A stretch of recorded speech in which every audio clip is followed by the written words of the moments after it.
Thank you for watching this presentation to learn more about the Planning and Environmental Linkages, or PEL study that MDOT is conducting to improve M-3, known as Gratiot Avenue in the city of Detroit. MDOT is using the PEL process to identify future transportation improvements in this area. This presentation will introduce the PEL process, discuss existing conditions, summarize community engagement to date, and present the initial set of alternatives for consideration. The PEL process is federally guided and allows MDOT to build from previous planning work on Gratiot Avenue, expedite future phases of the process to fast-track the project toward implementation, and focus on systemic safety issues on the corridor. The purpose and need statement for the project, shown here, emerged from engagement with both stakeholders and the community. It serves as the foundation of the PEL process and allows MDOT to vet potential options to ensure they meet the goals of the study. Through analysis and engagement so far, we've identified the following primary needs: create an integrated corridor vision, address unsafe driving behaviors and reduce severe crashes related to the current road design, improve the comfort and safety for all travelers, support and encourage expanded public transit service, and bring the transportation-related infrastructure up to a good condition. While this PEL study is seeking to establish a long-term vision for the corridor, MDOT is already making interim improvements that will create safer and more accessible conditions while I-94 is under construction. MDOT has recently installed new paint markings to clarify travel lanes, make pedestrian and bike crossings highly visible, and better identify bus stops. To help establish the purpose and need and the initial set of options, which are called alternatives, MDOT looked at existing conditions to determine the challenges and opportunities ahead. This analysis indicated that due to Gratiot Avenue's size and prominence as a major corridor in the region, it truly serves all modes of travel today. However, the space is largely geared toward moving cars and trucks quickly, with few amenities for pedestrians, bike, and transit. The most critical challenge identified is the fact that 164 people have been killed or seriously injured on Gratiot Avenue between 2017 and 2021.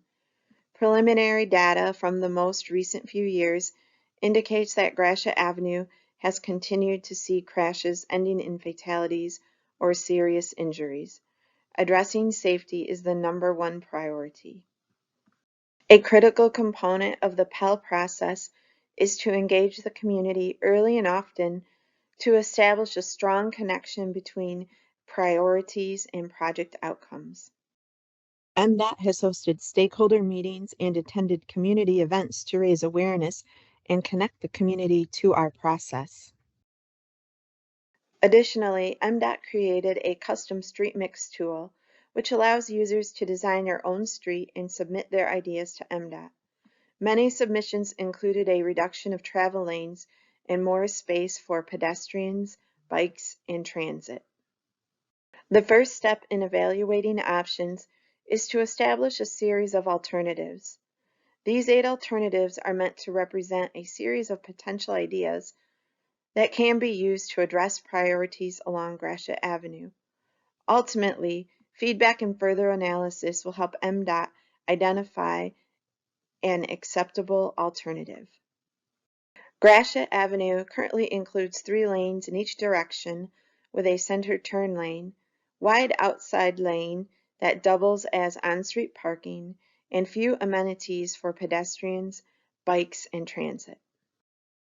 Alternative #1 would formalize on-street parking, introduce a center median, and make targeted investments in pedestrian and transit infrastructure. Alternative #2 would implement curbside bus rapid transit, or BRT lanes, expand sidewalk space, introduce sidewalk level bike lanes, and reduce vehicle space to a single lane in each direction with a center turn lane. Alternative number 3 would implement center running BRT lanes that could be used by current transit vehicles, formalize on-street parking, and reduce vehicle space to 2 lanes in each direction. Alternative number 4 would implement center running BRT lanes with a center platform that would require customized BRT vehicles, introduce sidewalk level bike lanes, and reduce vehicle space to 2 lanes in each direction. Alternative number 5 includes a wide landscaped median in the center of the street, would introduce sidewalk level bike lanes, make targeted investments in transit infrastructure, formalize on-street parking, and reduce vehicle space to 2 lanes in each direction. Alternative number 6 features a wide linear park in the center of the street that would be designed to manage stormwater along the corridor. Additionally, this alternative would formalize on-street parking and reduce vehicle space to 2 lanes in each direction. Alternative number 7 would introduce the Gratiot Greenway, a linear park with a trail, landscaping, and other amenities that would link Gratiot into the growing greenway network within the city. While shown in the center of the street in this image, the greenway could be positioned on either side of the street as well. This alternative would also formalize on-street parking and reduce vehicle space to 2 lanes in each direction. Alternative number 8 would reduce the footprint of Gratiot Avenue to its historic width nearly 100 years ago before it was widened. This alternative would allow for a large swath of space that could be reclaimed for redevelopment or recreational uses. This alternative would introduce sidewalk level bike lanes, formalize on-street parking, and reduce vehicle space to a single lane in each direction with a center turn lane. As MDOT goes through the evaluation process, we will consider how each alternative affects transportation, community, environmental, and operational criteria. Please visit the links on screen and in the description to provide additional input, view more information on the study, and subscribe for updates. Thank you for your time, and we look forward to hearing your thoughts on reconnecting Gratiot Avenue.